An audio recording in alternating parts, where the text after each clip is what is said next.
We see this type of vulnerability crying out to God all throughout Scripture, in fact.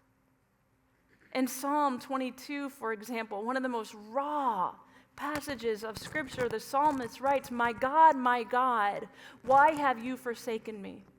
Why are you so far from saving me?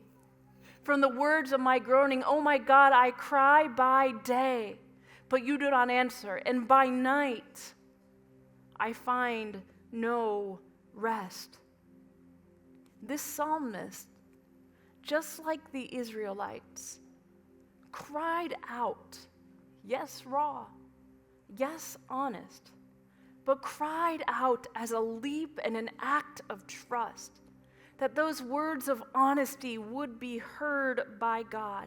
See, here's the thing. When we cry out to God, we don't have to clean it up first. When we cry out to God, we don't have to worry about saying the right words. When we cry out to God, we don't have to withhold our doubts. When we cry out to God, we don't have to hide our pain. When we cry out to God, we don't have to withhold even our anger at God. But we see this example in Scripture of people who over and over and over again cry out to God these raw, these gritty, these dark prayers of longing. And then the other thing that we see is a God that doesn't turn a blind eye, but a God that draws near. A God that sees the suffering of people and acts. And actually does something about it.